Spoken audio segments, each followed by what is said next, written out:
Shut up and sit down. Ladies and gentlemen, thanks for listening to Checkmate with Bishop and Knight. I am Matt Knight. And I'm Kevin Bishop. Thank you as always for listening, and welcome to the Shit Show.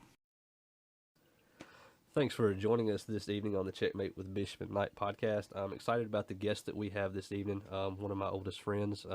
We met in the U.S. military circa 2006. We trained together and fought together overseas in Iraq. Mr. Bill Schaefer, Staff Sergeant with the North Carolina Army National Guard. Just want to start off by saying that none of the views or opinions expressed in this podcast are those of the U.S. military or the North Carolina National Guards. Those are all of our personal thoughts, beliefs, and feelings. So, Bill, welcome. Well, thanks for having me. Yeah, absolutely. Glad to have you. So, I know a lot about you. Mr. Bishop doesn't know a terrible amount, but we all had a little bit of dinner before we got on, tried to reconnect a little bit because we don't see each other that often. Yeah. So can you start off by telling us a little bit about kind of your early childhood and then how you got into the military? I know that there was a story where you burnt your house down and your dad taught you a lesson. If you wanted to start there and then maybe move into your days where you were in the second worst branch of the military, the Navy, before you woke up to the light of things and came over to the Hua Army. The boot side of when things. I went full Hua. Yeah. So what a way to start off with burning my room down. So I grew up in the city of Erie in Pennsylvania. So I am by blood a Yankee, but I've been in North Carolina for hell of a long time, since '93. So that's a long time. But I kind of grew up. I grew up in a household that was kind of like a lot like Ozzie and Harriet, at least on the surface. For those younger visitors Oh yes, I'm listeners, dating myself now. Yeah. I know who they are. Do we know who Brady Bunch is? Let's hope. Has everybody seen WandaVision? I would hope they played on that. Okay, in there you go. I think we've all at least got a reference of the Brady Show or the Brady Bunch, at least in references to other things. The quintessential. That's not Tom Brady's family, for those out there listening. Or Wayne Brady's. Right. I miss him. Don't we all? Who's lying? Okay. Are we going to do some improv tonight, guys? Hey, I'm just here, man. All right. Erie, Pennsylvania. Yeah, Erie, Pennsylvania. Yeah, I was kind of in one of those households that on the surface it was one of those kind of like quintessential, happy household kind of things. But, as life will demonstrate from time to time, it wasn't the perfect childhood. And a lot of those years were pretty rough. As soon as I could, I got out of Erie and joined the Air Force, actually. Okay. Yeah. Got my wires crossed. I apologize. It was never the Navy. Yeah. I didn't like bolts. There's some poor Marines out there that are just mad that they missed you. You're right. A lot of them have wished that they would have met me. And I'm going to interject here. I wish that we could do a video version of this because it's been a long-standing joke with Bill about how beautiful this man's eyes are. Every time he would walk into a room, I would start singing Elton John, Pretty Eyes, and he would say, Stop it. Pirate smile. Stop. You married a music man. Are you hitting on me? And my singing, it's not because of the cold that I have. I'm sorry, guys, if I'm sniffling, but also I have a horrible singing voice. So I apologize to everybody for that. And Elton John did not sponsor this at any way possible. He actually paid me not to do the bit, and I said, fuck it, I'm doing it. He had a better singing voice back in 2006. Yeah, that was 12 years of one pack a day. Yes, so absolutely. Sound more like Hank Jr. these days. I'm going to say, listening to you, I don't think you can blame the cigarettes enough. But, keep going for it. The side of the pack of every one of them says, hey, we're going to kill you. Yeah. Yeah, but it never said you could sing before you started smoking. That's true. That's where I'm going to lean into the But I heavy never part. did karaoke before I started. So there's really no control group on this one. Right. But anyway, so growing up in Erie, Pennsylvania, as soon as I could, I got out of that city and joined the Air Force, spent 4 years in North Dakota. I was an ICBM, nuclear missile weapons technician. Did that for 4 years and then got out. Is it appropriate to say that's a sexy job? Am I the only one a little? I think any the job, eyes be as they are. The job to me is a I'll tell you, sexy occupation, is it not? It didn't feel sexy. Oh, I feel like any job where you have like a title like ICBM or Yeah. ASAP or I was Yeah. the BIGDICK, like anything like that is a sexy job. HDIC. HDIC, yeah. It sounds sexier than what it was. I mean, it was a lot of grunt work involved there, wrench turning and things like that. But I spent 4 years doing that.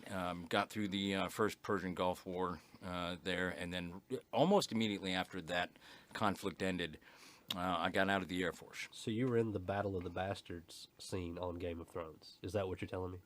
It's very possible, Okay. if I knew what you were referring to. Oh, no. Oh, see, I was on my couch for it. It was Were great. you? Yeah, Were you? it was. Yeah. It was wonderful. Yeah. So, I spent the next 16 years in the private sector, and I've done a whole bunch of different jobs. But the one that lasted the longest and the one most notable in my career, I was a private investigator and surveillance operative for a private investigation firm, and then eventually I got under my own. And of course, we all know 9/11 happened. And at that point, the world changed, and I knew by 2004 that this was not going away anytime soon. And for all the time that I spent supporting what we were doing in the world, especially with regard to the war on terrorism, so to speak, I couldn't just sit on the couch anymore and support these things. I had to do something. So that's when I made a determined effort to join the Army National Guard in North Carolina. What was that in 2004 when you raised your right hand and everything? No, 2005. That's Actually. 05. So Yeah. you and I are right there along because I was September of 2005. Yeah, I was August. Your basic training was a bit more abbreviated than mine because Oh, of yeah. prior service. Oh yeah, yeah, So- yeah. They did the whole, blue to green or whatever it was, whatever they were calling it at the time. Well, they have to. Well, here's we're going to go over some military phrases Yeah, later, yeah, but yeah. they had to unfuck everything that the Navy, That the Air Force, Air Force, both of put those, into. yeah, everything that they had instilled in me before and that I had forgotten but was still in there rattling around somewhere. The Army said, "No, screw that. We're going to." What do you mean, no bicycles for TT tests? Yeah. I had a Schwinn in my old unit. It was Yeah. stationary. I never had to go anywhere. Yeah, what do you mean there's no ice cream? What do you mean? But yeah, joined the Army, raised my right hand in 2005, and with the express intention of going overseas into combat by 2006. Killing some terrorists. Yeah, I like where your head's at. Yeah, and I did that. We did that. So, if I can, while we're at a slight pause in the sentence, when you went from the Air Force for a brief period of time, then raised your right hand in 2005. Where I know 9/11, we all know when that occurred. What stage of your career was that at for you? Because I didn't follow the timeline. If maybe I'm the only one who missed it, but Well, so 94, I began my career. Really, that's when it really kicked off as a private investigator. Okay. And I'd already been out for a few years from the Air Force. okay. So that's what I didn't know if your Yeah. career was. We're talking around 2000, 2001 era, or if we're 2001, 9/11. I was actually, so I refer to that as our JFK moment, because anybody that was alive during the whole JFK assassination, they remember that day, yeah. Most people say they can remember where they were. Yeah. were, what they were doing. I mean, that sort of thing. You remember everything about it. And 9/11 was my JFK moment. I was actually doing a surveillance on the northern end of Winston-Salem, and when 9/11 happened, one of my partners, there was 3 of us working that day. One of my partners came over the radio and said, "Hey, somebody just flew an airplane into the World Trade Center in New York." And I was like, "Yeah, okay, well, that's an accident." And then Yeah, we were hoping. yeah, and it wasn't long after that when he came over the radio again. Now this guy had kind of a reputation of being kind of like a joker and kind of like stretching things out. He wasn't your Tom Brokaw. No, he was definitely not. He was definitely not a Tom Brokaw. But he came over the radio again and said, "Hey, somebody else. There's another plane that went into the buildings." And I was like, the two events have to be unrelated. Yeah. Well, at the time, What I a was like, coincidence. Right. yeah, I was like, all right, quit screwing around, quit joking, get back to freaking work. But then we turned on the radio, and it happened. And I had to finish the surveillance that day. I actually didn't get done until like 3:00. And I went back to my, at the time, girlfriend, my former wife, went back to her place, and that was the first, right at about 3:30, 4:00 was the first time I'd been able to see any footage or anything visually about 9/11. I had to almost turn it off by 5. I mean, that's how it was just on a loop. Yeah. Yeah, as you saw later. Yeah. Oh yeah, and it kept playing and kept playing and kept playing, and the whole time my stomach is just shrunk, right? But you know, I was fairly confident at the time that whoever it was that had done this thing, we would dispatch in short order. And by 2004, where the projections were that we were going to be overseas doing one thing or another in relation to this, it became obvious to me that this was not going to be done anytime soon. And so I had to actually get off the couch. I was like, I can't do this anymore. I can't just be here and support what we're doing and sending younger people than me over there to fight what happened to us. You were married at the time? No, actually, I was seeing my now ex-wife Right. at the time. So she was my girlfriend at the time. Yeah. And What were her thoughts on you joining back up? You know, raising your right hand and going back into this. she hated it. Yeah. Yeah, she was. So Michelle was very much one of those. You know, she was one of those girls that. You know, when you get into the whole marriage thing and you get married and everything like that, your life is before you. Yeah. As a married couple, and there are certain expectations that come with that, right? And then when something like this pops up, it just upsets everything. Yeah. And she was very much against it. She didn't want me doing it. I mean, I remember having kind of arguments with her about the whole thing, and you know, ultimatums were, you know, thrown across the table and things like that. I mean, Does she have any military lineage in her family, like fathers, brothers, uncles, anybody that was in? No. I'm just curious because I see when I've had these conversations with people, I see there's usually, but there's no gray area. It's either she understood. She understood I was hurt by it, you know, love of country, love of God, Yeah. and I need to go do something about it. Or it's a, sweetheart, this isn't your problem. Yeah. And more often than not, if you have a lineage of military in your family, people that have been close to you that served, that have talked to you about the stories their entire life, then they understand. They get it. They Yeah. get it. But if you don't, then it's like, It's- why do you have to interject yourself into somebody else's problem? Oh, sure, and there was some of that there, but I have to say, to her credit, one of the things that she told me years and years later, and I think we were already divorced by then, but she said, some of the things that I hate about you are some of the very same things that I love about you. And like I said, to her credit, even though she was animately against me joining the military, she put up with it. Oh, that's good. Yeah, she was there for me. She backed me up in doing it as much as she hated it. She was there for me, so I was able to do the thing that I felt that I had to do at the time. And then of course, you know, 2006 is when you and I had met, Matt. Yeah. And you were a mechanic at the time. I was a combat engineer. Of course, my training was One of the few combat engineers that I liked, because anybody that doesn't know, I was a mechanic. I was just a regular Joe, and I would have to fix the shit that they would blow up. Yeah. And most of the combat engineers who were higher rank, which was everybody, because I was a little mosquito wings private at the time, and a smart ass at that, had their ass on their shoulders. In my fair opinion of the time, but yeah, Bill and I kind of saw eye to eye on a lot of things. I don't know if it was because we were from the same kind of background or same area, but you know, I'm a little bit country and he's a little bit rock and roll. Yeah. Well, certainly. Never do that again. The wink. because No, nobody can see the wink. I get that Donny reference. Osmond Yeah. reference. I get that reference. Yeah. I'm old enough to know, and you're smart enough to know. Don't give me too much credit. The when I first met you, it was obvious to me that you were very smart about what it was you were doing. Usually, when you run across a smartass, you can generally get a flavor for why they're being a smartass.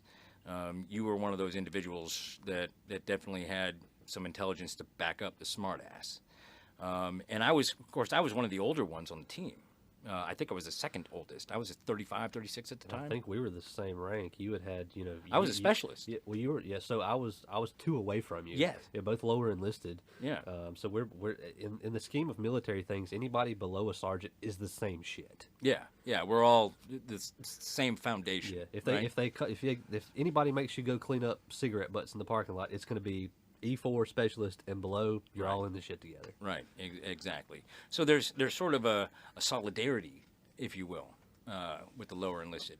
But being older, I was sort of afforded, I guess, the respect that an older person gets, because I'd had some experience behind me. I'd been out in the world forever. And I was very much a go-getter. Yeah, all of us lower enlisted, like, that guy's had sex. Yeah, twice. Yeah, but Matt was, as far as my involvement with Matt, we had met, and honestly, there really was never any kind of formal introduction. We were just sort of thrown into the mix, right? Yeah. And the one thing that I understood right away was Matt, being a mechanic, all right, and the things that I had learned, even up to the point that when we got into the country, what was happening, that Matt would be very important to the team. And he absolutely was, 100%. Yeah. It's the last time you were important, right? One of the very few. Nice. Yeah. I mean, not as a slight. I'm just obviously joking, but yeah. Now that I've met my wonderful wife, my paycheck is of the utmost. So every 2 weeks I'm on cloud 9. And you got a little man now that you are definitely important to. Hasn't learned to despise me yet. Gotta love him. Right. Yeah. With any luck, he'll grow up to idolize you. Just wait, little guy. Wait till I paint myself bronze on Halloween. That's gonna take a lot of paint. Oh yeah. For the belly, not the part below. Well, there's always a dollar store. Yeah. But yeah, Matt absolutely was an integral part of what it was we were doing, and the entire year that we were there. Of course, we'd been blown up several times. I was blown up just shy of a dozen. I think it was like 11 times my truck got blown up. Was it your first or second trip out there where your lead truck was just blown to shit? Oh yeah, first. Yeah, that was an eye opener. Yeah, we were going to McHenry. Yeah. So is this a transport? Sorry, not. This is a. So you've heard the term Humvee, correct? Right. So this is basically kind of what you would refer to as a like a patrol vehicle. Okay, right? because I had a cousin who was involved in transport. My friend's father, he was involved in transport, and they moved equipment and supplies and what was needed at these different stations, different bases, front lines areas. Yeah. And that was just their whole division was nothing but transport for the most part. I know they did things. I know they got in it a few times. Yeah. But for instance, my cousin's husband. I call him my cousin just for clarification that she's not the Marine. Yeah. He did 3 tours, and one of the time, like several times, he had like a designated station: front car, back car, middle car, and he was really happy on the first trip because it was middle car. Second trip, he was end car, which has its own dangers. Yeah. And then his third tour was to be front car, or I don't know if it's called car, but for anyone listening, it's as layman's as I am. That's how it was told to me. Those will be one of those terms we go over. Yes. And it just, to me, that was a lot scarier. The rate of survival when you just increasing the number of tours is you already plummet a bit there, Yeah. and then to know he's also taking a little bit of a riskier position. So that's why I didn't know if this was a transport, if this was on-site work, if you were on the base the whole time. Yeah, to clarify the role, I of course was just a mechanic, so I was stationed on FOB, or Forward Operating Base. We were at Spiker, which is in Tikrit, Iraq. It's Saddam Hussein's hometown, and we were on his what was basically a recommissioned Air Force base that he had had for his own military. Bill was on what was called a PSD team. That's Personal Security Detail or Detachment. It's been so long. Detachment. Yeah. Personal Security Detachment. So their job was 4 trucks, sometimes 5, up-armored Humvees, which they had armor on everywhere except for where it counts in the belly. Right. That basically stopped any shrapnel bullets or anything. That's a big advantage that we had to prior deployments, because those guys, when they started getting blown up, they were having to stack sandbags inside their doors or throw their flak vest over the windows that were not ballistic by any means. We had all that stuff. Well, if you remember, Matt, when we got there, all those vehicles. all those vehicles still had what we called hillbilly armor. Yeah. So these were sandbags and whatnot? these vehicles, quite a few of them, were set up to be quote unquote armored. And the way they did that before we actually got the armor kits for the Humvee was they would go to the equivalent of a very large junkyard, and they would look for any plate metal that they could, and then reinforce that with sandbags and things like that. Right. Some of the things that Matt saw. But yeah, so the PSD detachment or detail, I mean, those are interchangeable. Yeah. What our mission was, the underlying mission for it all was always the equivalent to a combat patrol. All right, so you're always on the lookout for the bad guy, so to speak. All right, and there were certainly quite a few of them out there at the time. But our other mission was, of course, to transport VIPs, which would include officers, very important persons of a military nature. And transport them from point A to point B. And to interrupt to clarify there, we were with what was called a headquarters company, which our unit, as a National Guard unit, was in charge of regular Army engineer companies and units to do route clearance and route sanitation. Basically, the IEDs were such a problem for the movement of, as you mentioned, the supplies, troops, resources, intel, that they were setting up these homemade, bombs and devices. So we were over those units who were out doing the patrols, and we would have to transport those officers from one place to the next to touch base with those units that we are, planning out those routes of finding that intel. There was drone operations from our intel shop. Yep. There were trends that were tracked, various different things. Yeah. And so invariably. Invariably you would run into an IED, and your truck would get shredded, and we'd have to kind of hobble back to base, and the first person we'd see would be Matt, and he'd take a look at the truck, the Vic. And he would be the one responsible to repair and replace a lot of things that got hit by the IEDs. So, in addition to their routine maintenance, they would do something called a PMCS, and anybody who's military or prior military is probably going to roll over laughing, because it's one thing we either hated or tried to fudge our way through. Yeah. But it was integral to their combat missions, because it means preventative maintenance checks and services. They would have to do a full walk around, 120-point inspection, if you will, of their vehicle, not including the mechanical part of it, but their comms, weapons systems, headspace and timing on the 50 cals, all that stuff before a combat mission. And I had to be ready up to the moment that they left the wire with, tool bag, toolbox in hand, if shit needed to be fixed right then and there. And that happened more than a few times. I mean, there was times when you would do, you do the PMCS at the end of your mission and close everything out, and then the next morning, an hour before you're supposed to leave, you realize, oh shit, something broke, and Matt would be the guy that you would call saying, "Hey, man, I got 45 minutes. What can you do?" And of course, he'd pull out the bubble gum, the Band-Aids, and the glue, and he'd do his magic. And Duct tape magic. yeah, and we'd be ready to go, and we'd be good. But not to get too far down into the weeds of what we were doing there. I have a defining moment in my life where things changed. Right? No, I just wanted to vaguely understand what Yeah. you guys were doing, and for what you mentioned in a vague sense to have a better idea. That's all. Sorry. Oh, absolutely. No, you're good. So at that point, my life changed, and the rest of my life would never be the same after that. Okay. And then once I came back from that deployment, of course, I'm still in the Guard, and I went on another deployment after that to Afghanistan. A lot of the things were the same, but a lot of things were different in terms of the combat part of it. How many years elapsed between your first Iraq deployment and your second deployment, but first to Afghanistan? 2 years. That's just 2 years. How much?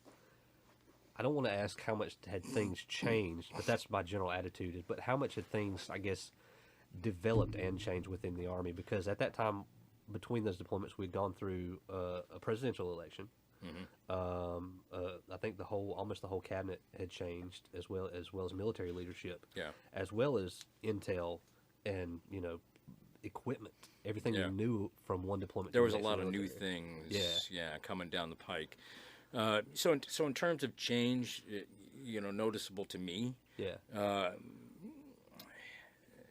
my focus was on the combat part of it, right? and I actually had the opportunity to be intel as well in Afghanistan. The biggest difference between the two battle spaces were the IED versus the direct combat aspect of it. We got into a lot more gunfights in Afghanistan versus Iraq, where they, favored the IED, right? That was the biggest change, and the other change that was noticeable as we were there were the rules of engagement that changed. Okay. So you had additional layers in your escalation of force. Gotcha. And so, for better or good, there were positive things about it. There were negative things about it from our perspective. But those were two of the biggest changes. Did you still run convoy missions while you're over there? So I know, and I can say this because I'm not in anymore. I've been out since 2013. But as far as operational security, I don't think I present any danger. I know that in our convoy missions, that if let's say a car was coming up to us or somebody was approaching it, there was, I believe, you tried to wave them to get them to stop. Yeah. Then there was the pin flare. To get either close or ping it off the vehicle, because a pin flare is that. It's just a flare. It's just a ball flare, Then it's your sidearm or your M16 rifle, a shot near or try to get to the engine block. Yeah. And then we had crew serve 50 calibers, old painless, as you termed yours. You remember that? That used to, then if they still would not stop you, tried to get one shot through the engine block to disable the vehicle, because if they're coming up that quickly, they could have, as many pounds of explosive as the springs on that vehicle will hold, barreling straight at you at however many miles an hour that these things can go. So those rules of engagement that escalation of force that you described, that's pretty accurate. Okay. That's pretty accurate for even Afghanistan. Right. When I say things changed in terms of escalation of force, basically the justification, right? So what you were authorized to engage prior to my getting to Afghanistan, that had changed. Right. Okay. So Well, now I think you had that had even on when we took over in Iraq, that had changed as well when It did. the 25th ID, because we came in on the end of let's shoot everything that moves to the beginning of we're winning the hearts and minds. right. We were right at the beginning of that. Yeah. Trying to clean up relations between us and the Iraqi people. Yeah, that's absolutely true. And it had changed in Afghanistan as I was getting there, and there were changes that happened while I was there. Afghanistan, being deployed to Afghanistan, I went through that, and then when I came back, kind of re-engaged the private investigative industry for a while, and then got out of that. And to make a long story not quite as long, I worked at a milk plant in Winston for a little while, and then had the privilege of being able to work with the unit in Albemarle, North Carolina, which is where I eventually moved to and where I live now. Where is that again? Albemarle? Albemarle. Okay. Yeah, it's just east of Charlotte. No, I just didn't actually understand Yeah. what I heard when you said it. That's all. Nobody ever does. Albemarle is just one of those that like, where? What the hell are you talking about? But I actually do. I have heard of Albemarle. I just didn't, Have you? Yeah. For the Well, longest time. I thought you just said like a barn out, and I'm like, what? Congratulations. I think you're There one is of no trophy. yeah. Anything out of the bounds of the town, and usually you get looks of confusion when you say Now, Albemarle. is Albemarle, is that in the Cape Fear River Basin? Not that I'm aware of. I'm just curious. Yeah. For the longest time, I thought it was Albemarle instead of Albemarle. I'm putting an extra R in there somewhere. Yeah. Oh, your country. But I am from Madison, Maryland. So I would have guessed that you would have done that. Yeah. down there in Albemarle. But that's how I. But you are from Mayodan. Yeah, well, Madison, but the town should be incorporated. The only thing separating the two is a fucking hyphen. Right? Yeah. Yeah. I remember going there one time. Did you have to investigate somebody stealing somebody's hogs? It wasn't hogs, but it was something. Yeah, got to be Yeah. something. Yeah. It's probably a disability claim. Yeah, probably. It could have been. Now, is there a disclosure like you cannot say? Not that I'm asking. What you about to, but- investigations? Yeah, just there are certain elements of information. Of course, I couldn't provide to you. Well, that's what I you would- know, yeah, right. specific stuff. But yeah, I mean, the George flavor of Harris what on they- 301 South Boulevard. Yeah, that guy. I remember him. So before we move into talking about the investigations tab, I want to talk about kind of some military terms that you may have heard from Here we go. TV and movies. Yeah. Some of these I had forgot about. Have you until ever have you watched Vet TV at all? No. I'm getting a lot of advertisements for Vet TV. Yeah. What is it? Oh Jesus! It's basically the military in a very satirical, comedic. How do they do that? Because I feel like being ex-military, Right. we are the military Well, and satirical. So right. is it a show or is Yeah, it like it's a channel? show. Okay, I yeah, thought it was it's a a channel. show. And as crazy as it is, and as outlandish as it can be, it is surprisingly accurate. Yeah. Well, I mean, we are sitting here with a guy that put his naked ass on his bunk to get a rise out of everybody. He so. did. Yeah. That's not even shocking. I've seen buddies that have deployed pictures of everyone in whitey tighties. Like Yeah. the amount of dildos for an entire barracks full of only men was Yeah. shocking. It was shocking. Oh, yeah. there was. Oh, yeah. There was. I never got to witness it, but I heard stories about it. And I'll tell this quick story before I move into these military terms. There was one of my favorite staff sergeants that we deployed with overseas. I'm not going to mention his name, but anybody who's ever been in the North Carolina National Guard probably knows who he is. He was kind of a wild card, a Harley Davidson enthusiast. Maybe knew a few members of the Hells Angels at some point or another. Yeah. Probably shot pool at a bar with him, but he was in some type of AT, I believe, and he got extremely drunk in the barracks. Germany, I think it was Germany. Was it? That was before I got there. Hefeweizen, I believe, was involved. Uh-huh. The real German Yeah. shit, warm, Hefeweizen. warm Hefeweizen, and Yes. he said one of them got me drunk, so I drank 3. And he said he did something called the Flying Squirrel, which is where you take your poncho liner and you take the straps on it around your wrists and around your ankles, and you wear nothing else, and you run down the halls as air catches in the back of this thing, yelling, Right. "I'm a flying squirrel." Yeah. wow. This is also the same guy who would get stripped naked if he knew you were in the shower tent. He would come in and get in the shower with you and say, "Double up." That's exactly what happened to me. I haven't been right ever since. I love that man. You probably haven't been right because it hung to the left, and the way that he kind of tucked into you in the shower, it's like, There's a snake curling around my leg. I don't know why that is. All farts are silent. Yeah. Is that what we're Well, for some. for some? Okay. Yeah. Some of us resisted harder than the others. I think Yeah. that's why he liked me so much. Yeah. They had The clinching. He had the fight in you. Yeah. Yeah. Yeah. Oh God, I can see by your eyes you're remembering. Do I have the 1,000-yard stare? You do. So I'm putting this on my PTSD claim for the VA. I'm just remembering new Yeah, information. yeah. Oh God, it's all coming What back kind of now. tier is that? It's going upwards, isn't it? It's an erect tier. That's what it is. It's going straight up. All right, these terms. So Yeah. yes, we got some military terms. So the first one I have, we're starting slow on these. Okay, yeah. About face. Oh shit. You want me to describe it? Yeah, just tell me what it means to you. Tell me what an about face is. All right. So if you happen to be standing at attention, all right, which you would be before this command would ever be given. Also in the shower after he jumps in with you and yells double up. You'd be standing at attention, and if you got the command about, which is the preparatory command, face would be the execution command. You would literally do a 180 in position, in a standing position.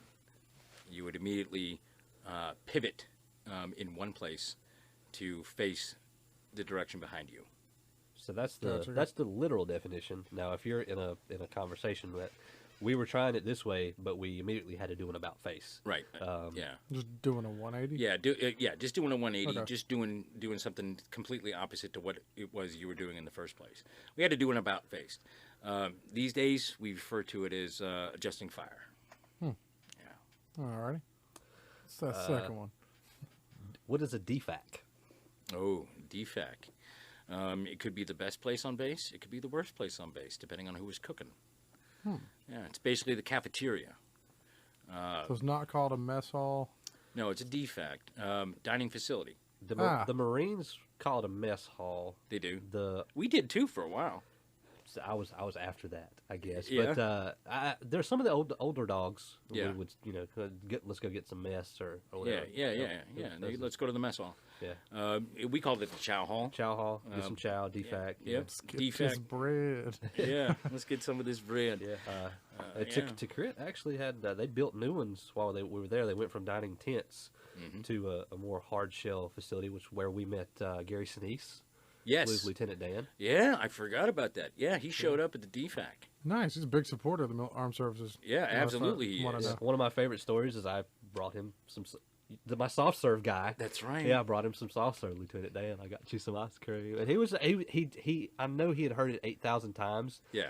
But his level of happiness that somebody still remembered that shit never failed. He was just happy that he was there talking to these guys. Well, plus I think that he kind of looked at it as like, yeah, I've heard it 1,000 times, but this guy's getting to do it for the first time, and he's happy about And it. probably In front the of, probably the his only Lieutenant time. Dan, yeah. Yeah, to the exact, to the guy, right? And I think unless we were on two different, I can't remember if it was a training class or what, but I had to go to Ali Salim in Kuwait. I can't remember if it was when we were flying to go get acclimated and then go, or it was a class down there.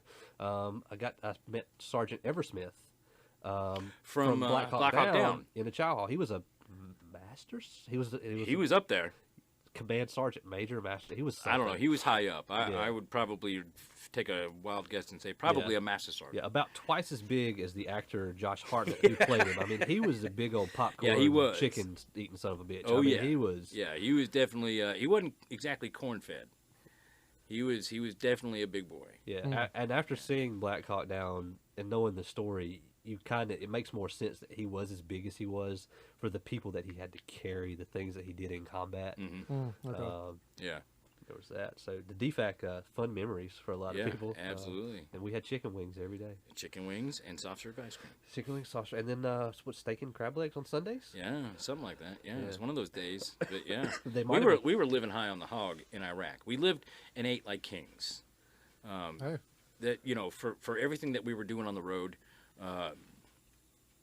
the DFAC in Iraq, as just one example, is one thing that they got absolutely right. Yeah. Nice. That's good. It dude. wasn't I mean, necessarily home cooking, but it was good. It was good. It was good They cooking. treated us well. Yeah. They really did. Better than a lot of places here at home. That Oh, I we've know, eaten. right? Yeah. Get to Fort Pickett in July. And Yeah, go to Fort Bragg on a training exercise. The stuff you get from the chow dogs Yeah. over there. Yeah. I have had one meal from, I don't know. It's the one right near our local community college. Has the Oh, armory. the armory, yeah. Yeah, That, the armory. that was our shared Okay, armory. when I we- had food from that. It sucked. Yeah. I mean, like, Well, that I was thankful for the free meal. Don't get me wrong. Yeah. I'm not looking at gift horse in the mouth. Right. But that is a meal I do not look back on as like, oh, if I could only get that again. And that's Yeah. your know. local armory guys who are the cook as their MOS, Yeah. using their unit's allocated funds. Yeah. Yeah, I To- know it's to not. make And, like, and God bless them. I mean, I'm sure the cooks would, they would I actually probably think love it a whole lot more if they could get I think the mac actual and cheese things to actually was cook with. good. I mean, not like Martha Stewart, Yeah. right now, but like I think there was something about it that was actually memorably good. Mm-hmm. But I think there was like mashed potatoes or whatever the meat was Yeah. indiscernible. I'd Yeah. rather have an MRE that I just won't tell you what Mr. it was. E, you know. Yeah. Yeah. The memorable part, it might, the best part about that is the pudding. Well, yeah, on drills we had most of the time we had Mr. Barbecue or what was Yeah. the little pizza place The we pizza could walk place, right? to? Yeah, Mr. right there. Barbecue's Yeah. back open Yeah, now. I heard that. Yeah. They had over 100 people in line. Plus, shout out to Mr. Barbecue. They're not a sponsor, but I missed you guys. Mr. Yeah, Barbecue. yes. Let's see. They were the ones located on University. No, Peters Creek. Peters Creek. Peters Peters Creek. Parkway. Yeah. So Okay. they would do the catered trays Yes. for us all the time. Oh yeah, that was good eating. Yeah, we literally only had to wait behind probably 15 cars. Still took us about close to, I don't know, I lost track of time, but it was better than a half hour. Yeah. that we were waiting. And once we got to be the car that ordered, then the car that got their food, like from ordering to getting our food to leaving the parking lot was pretty quick. I have no idea why we had to wait so long. Yeah. I don't know if was I behind somebody who was catering a wedding or something. I don't know. Because also here in North Carolina, I would not put it past someone to cater a wedding with Mr. Barbecue, Absolutely. especially because they're back open. Yeah. But that is some good eats. That's good eating. Yeah. Yeah. Good stuff. Yeah. All right, next term, field strip. Field strip. Well, that could be referring to actually breaking down your weapon in the field, or it could refer to someone kind of, instead of stamping out their cigarette, you would actually twist it so that the cherry would fall out. And you'd stamp that out and then hang on to the butt because you didn't want to throw the butt anywhere. It's pretty much how I put I've out seen any you do that, cigarette. yeah. Like I ever still now. do that. Yeah, I still it do almost gets ingrained in you if you're a It smoker does. in the field. Yeah. I mean, smoking already is a habit. That's just a modification of that habit. Yeah. Yeah. So, and if you're at Fort Bragg, field strip can mean you got Mary Jane Rottencrotch back to post, do a little bit of field stripping for you. See, now, correct me if I'm wrong about the country term. Is there field dressing, like a deer or rabbit or something like that? Yes. Yeah. So that's what I thought you were asking at first. I was like, skin a rabbit? And he's like putting out a cigarette and or dismantling the gun. I'm like, that has nothing to do No, with I'm skinning sorry. animals. It has nothing to do with any of those cool things. Yeah. I got sad. Yeah, there's a lot of confusion for your average Army Joe when he gets out of basic training at AIT and back to his real unit because, you go ahead field strip your cigarette before you come in. They're like, what? How do I break how my do I cigarette break down? my Yeah. weapon down with my? Do I need to put my second pack of cigarettes in the magazine well of Yeah. my M16 Yeah. or?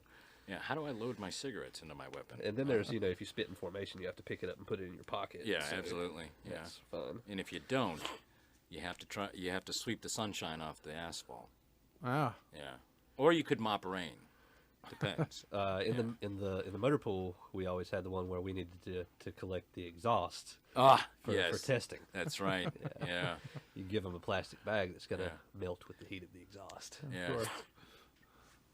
All right, next one, dress right dress. Dress right dress. Oh, yeah. So, if you are in a formation, okay, dress right dress is basically you are going to be the same distance on your left and your right as you are from your front and behind you. Okay, from the other soldier that is to your front, to your right, and to your left. But you base it off of the distance from your right side. Okay, so you would dress right dress. Okay, everything would look the same, be the same distance, same distance side to side as it was front to front. Is that fairly accurate? Yeah, and not just in formation. It even goes to layman's terms for how you keep your wall locker or your foot locker. Oh, yeah. Everybody has everything in the same position, the same number of things. Like you have your uniform. it's that ultimate blouses. uniformity that Yeah. they drill your into. The uniformity in whatever gear or whatever locker you have, And the whole purpose is if you get screwed, then you move to the next available station, and everything is as it should be in yours. Right. You don't have to.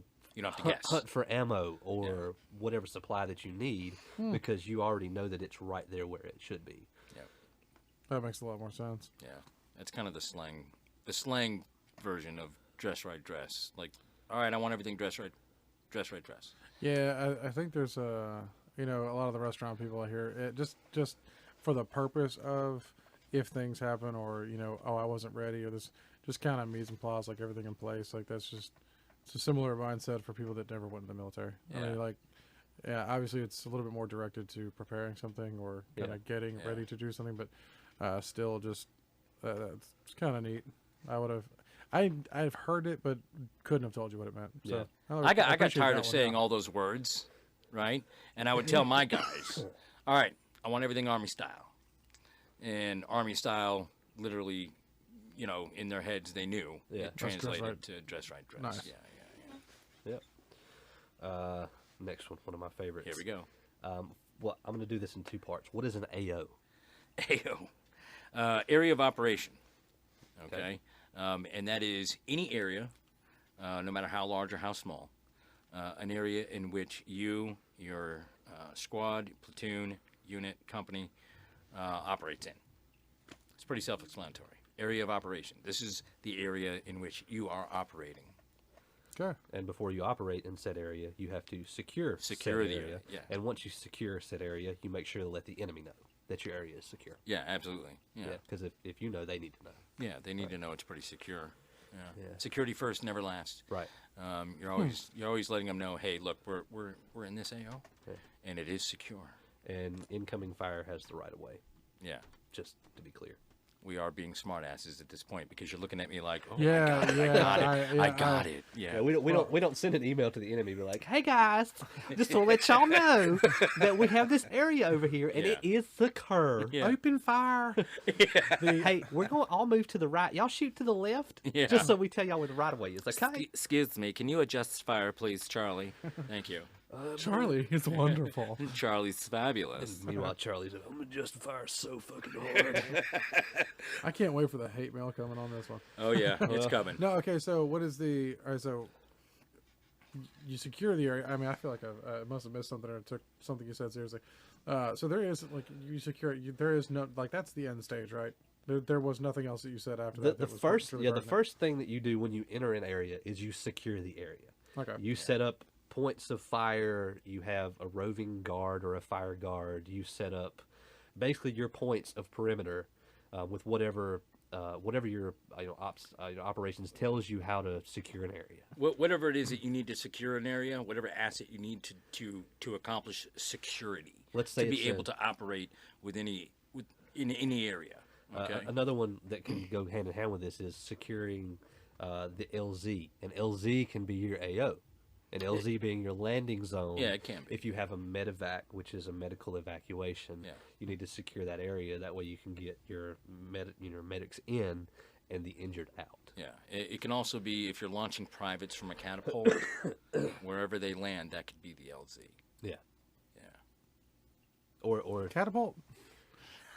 He's looking at me with those eyes like, oh, I thought you said you never watched Game of Thrones. So I'm just trying to figure out were we actually using catapults? Well, I never watched Game of Thrones, but some people would argue that I'm old enough to have been around during that time. For the original storyline. He was part of Battle of the Bastards, if we remember. I was a gunner on Noah's Ark, by the way. Yeah. So, to continue that one, what does it mean to unass the AO? Unass the AO. God, if I had $1 for every time I'd hear that, I'd have $10. Unass the AO means get your ass up and move out. Get out of that area of operation. It's time to go somewhere else. Unass the AO. Yep. Yeah, it can also be a smart thing that a sergeant can say to his private if he's taking too long in the bunk. Private, it's time to unass the AO. We've got formation. Yeah. Gotcha. Now, if one peers, say there's an area that is sheltered from the person's view who's ever given the order, and they're like, say, 2 or 3 people, they're just behind a wall, you're of sight, and they say, hey, unass the AO. Are you to also get them out if that's an actual kind of order? I mean, It's Because so you're saying unasses, so I want no asses in this area. right. So Yeah. It's their basically asses would a count get too. the, it's basically I get know the it's fuck saying out to of get the here. fuck out for Yeah. you, but Yeah. I mean for anyone else that's in there, like, hey, we Yeah. gotta go. So Now, then, now soldiers instinctively know whether it's individuals or an entire, Yeah. an entire group, when right? it's like when you hear "son of a bitch," you know if it was you or your sister, your mom was screaming about. Right. Like you just Yeah, the name was never absolutely. said. Okay, Yeah. gotcha. Unfuck. Unfuck. So that has to be. So that you have to say, unfuck this situation. Or you need to unfuck yourself. Right. Exactly. So you have done something wrong, or there is something on your uniform or about your person that is quote unquote fucked up. Okay. When somebody says, if an NCO tells you to unfuck yourself, all right, that means get your head out of your ass, do the right thing, and move on. Fair. So I mean, Yeah. You need to unfuck your uniform yesterday. Yeah. It's like if you show up to formation fucked up and you know that there's going to be an officer who for an inspection or something Yeah. like that. Then yesterday is the appropriate time Yesterday, to yeah. do your unfucking. now I Yeah. heard this about Marines. If you are the dress, there's a white shirt in one of them, but and obviously you can get ring around the collar and other such things. Just like shirts get dirty. Okay. Either way, Your but your, if, your yellow collar there, yeah. Oh, Is that what you're talking about? The ring around the The collar? ring around I the always heard collar. about ring around the collar. That's all. He was watching old commercial reruns. I'm thinking it's like Gomer Pyle, USMC, or Yeah. something. Well, either way, but Sergeant Carter, Sergeant Carter. You got ring around the collar. well, any hoozle. That's Better what unfuck that. That's what my. That's what my family always called it. That's what my family always called it. So that's what I always Yeah. referred to it as. No, I got you. Anyway, so like, I don't think military personnel have been extremely known for financial being spendthrift. Very good with their money inherently. Sure. And I know plenty that are. I Yeah. also know plenty of them that are destitute. Speaking of half-finished Mustangs on every military base. Yeah, I mean, kind of that. It's not like it's a reputable station for these guys. Are Oh great with their God, money. that is so accurate. Got my first paycheck. Gonna go get me a 5-0 Yeah. But and a fat wife. And a- okay. so anyway, what was the question? if you have spent all your money and your CO or whoever says you can't have that shirt, it's too dirty, like it is, you're not supposed to have that shirt as of yesterday. Like you better the next time I see you, you have the appropriate So- clean new shirt on, whether you got the money to buy one or not. Is there an instance where there's anything to do about that? So this is the instance where you better be likable and have a battle buddy. Because if you are at your wit's end and you can't unfuck yourself, you better have a buddy who helps you with your said unfucking. Gotcha. Okay. Yeah, and that is absolutely true. So if you have the term battle buddy, which probably should be on the list. Yeah, probably so. Yeah, battle buddy is I don't use the term anymore. It's just out of fashion. Now the PC version is combat companion. Yeah, I don't want to know that. So the battle buddy was the person you were closest to, right? So you would go to your battle buddy and you'd say, "Hey man, I need to borrow your fucking shirt." All right? And he would do it. All right? Knowing full well that there would be some sort of Reciprocation. getting paid later back on. somehow, Yeah, yeah. you got each other's back, right? If the person who you need to hold your rifle while you go shit in the porta-john Yeah. is your battle buddy. Yeah. Yeah, see, I was just like, If I always there's heard it as anybody that's going to drinking hold a buddy kind of rifle thing, for but you no. while you're trying to Yeah. take a shit in the hot box, Yeah. it'd be your battle buddy. All right. Same thing with the shirt. Okay. Hmm. Now that's a dress uniform kind of thing. It rarely happens. But I imagine something similar could be yeah, the case. yeah. So, I mean, yeah. that there are places where they do inspections on your uniforms and things like that. And if you needed to, you'd go to your battle buddy and you would get whatever it is that's fucked up and get it unfucked. Fair point. Cool. Yeah. My question's that answered. moves into a kind of a fun story for me. Which is Segue. another phrase. Yeah. Is to tighten up. Tighten If you up. need to tighten up somebody in your unit. Yeah. Yeah, that's more of a training thing. Yeah. Really? I guess out in the real world, the real army parts, you still need to. There's some people you need to tighten up. That Oh, you yeah. Get their ass on their shoulders from time to time. There was a guy who couldn't keep his. When I was in basic training, couldn't keep his wall locker dress. Never did laundry. We had an inspection, and this guy had all of his smelly clothes stained from being out in the field, That's so just terrible. doing training. just shoved in his locker, and the odor coming out of the locker. Yeah. And He'd be wearing his ass for a hat if he had me for a sergeant. The drill sergeant came and pulled everything out of his locker and said, "Y'all need to get him down his laundry and everything else." Yeah. We did this. He still wouldn't take a shower. So a week later, his wall locker was in the same condition. We knew that we had inspection coming up because every Sunday after we had re-waxed the floors, everything, we had inspection. Make sure we have all our provisions for the week. He, once again, just was smelly, hadn't taken a shower in at least 2 weeks. So a couple of guys took all of his stuff down to laundry to do that. About 7 of us others got on our PT shorts and our shower shoes, which to anybody else are black flip-flops you wear into the shower so you don't transmit or pick up athlete's foot from one of the other Joes. Yeah. We stripped him down to his underwear, brought him into about the hottest shower anybody could stand, sprinkled Comet all over his body, and took the toilet brushes and scrubbed him until he could smell no more. He came out glowing red. I can believe it, because I can only imagine how gentle those hands were. So yeah, and at least the brushes are not gentle at all. Now I will say I've never had to do that. I imagine that's consider yourself lucky, right? Yeah, that's lucky for me. It sounds like Matt was in a pretty dire situation there and had to take action. He had 2 weeks to get his shit straight. Yeah, So we had to tighten him up Yeah. because the thing about training, especially basic training, is that usually if one person is punished, it's everybody's fault. Yeah, especially in a very like a basic training environment. I will say that tighten up, it's still used. It has been updated. Tighten your shot group. Tighten your shot group. I've heard that one kind of at the end of when I was kind of coming out of it. So now anytime somebody needs to straighten their ass up, get with the program. See, I've heard tighten up my whole life. I mean, of course. Now, if you're really screwing up, okay, and if a soldier was really screwing up and really needed to do a complete revamp of whatever it is he's doing in life, okay, the term or the phrase that we would use would be, "You better get right with Jesus." Yeah. All right, you got to get right with Jesus. And if you didn't get right with Jesus was going to get right with you. Yeah, exactly. I think I can follow that. Yeah. Yeah. All right. So the next one, somebody who you might have to tighten their shot group. Yeah. A blue Falcon. God, I haven't heard that in a while. So Blue Falcon, all right, the initials being BF, okay, would often be referred to also as a buddy fucker, all right? So Blue Falcon is somebody that does something that screws up the rest of the group altogether, in whatever it is that they're doing. You could be a Blue Falcon by, like I said, not having your locker in order, and thereby everybody's weekend pass would be revoked. You could be a Blue Falcon, if somebody mistakenly took a set of keys for a particular toolbox or something like that, and didn't realize it, and the NCO comes in and says, "Who took those keys?" And then the other guy says, "He did."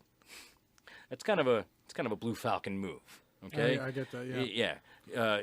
Go to that soldier quick and say, "Hey, man, put those frickin' keys back." I feel like this in a textbook, like, you hear definitions and terminology, and they usually go in a sequential order that is like these things are related. Yeah. Even if the name doesn't sound. But I feel like that would have followed right after Battle Buddy was Buddy Fucker. Yeah. You have your Battle Buddy and you have this asshole. Yeah. It's almost like a flowchart. If your battle buddy is a Blue Falcon, you need to tighten his shot group. Exactly. That's right. Charlie Mike. Charlie Mike, continue mission. Self-explanatory. Whatever you're doing. So Charlie Mike is literally CM military alphabet. Okay. Yes, that's the military phonetic alphabet. Yeah. Charlie Mike is keep doing what you're doing. And other than radio speak, you would hear it as you're out there fucking with something in the motor pool, and your sergeant comes out and says, "Or what are you doing?" It's like, just refilling the oil can. Charlie Mike. Yeah. Keep doing what you're doing. Nice. Yeah. Yeah. All right. So one more military phrase before we kind of move on to a different subject. And one of my favorites is a soup sandwich. A soup sandwich. Okay, so this would probably be used in the same sentence as unfuck yourself. All right. Soup sandwich refers to an individual who is, whatever it is they're doing it wrong. All right, they're doing it so half-ass, so sloppy, that everything that they're doing at that point is a soup sandwich. Somebody whose uniform is sloppy, all right, he'd look like a soup sandwich, because we all know a soup sandwich is messy. It's a mess, yeah. It's a sloppy mess. It's fucked upper than a football bat. You're right, exactly. If you will. Yeah. Kind of the mixing of terms there. I like And that. I'm I like actually that. proud that you know that term, because we still use that one. Fucked upper than a football bat. Oh yeah, we still use Or that. if somebody doesn't know what they're doing, they look like a They monkey look like- fucking a football. Exactly. Yeah. Now, I always was more partial to the term a spaghetti taco rather See, than that a is soup a sandwich. Matt-ism. I feel like that is a Matt-ism. I don't think that that's Army-wide, but that is definitely a Matt-ism.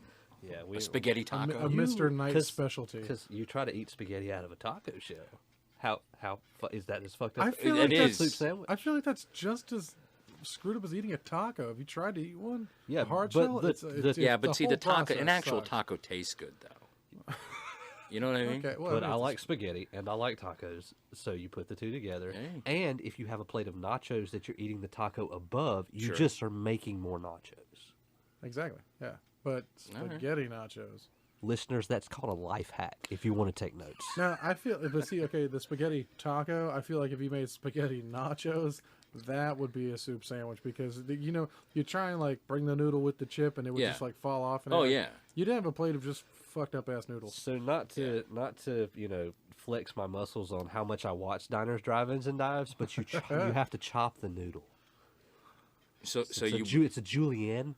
julienne. a julienne so, noodle. So would you be dipping your chip into a... Now those are spaghetti nachos, Okay. but a spaghetti But a taco spaghetti taco- is the noodle in the shell. Okay, so I that when you gotcha. bite it, Yeah. you get a relative, whatever's going to come out of the taco left past your teeth Yeah. is going to be a shortened length versus trying to pull a whole long, lengthy, full A length full-on noodle out, spaghetti dragging noodle. out of it. Right, yeah. Okay.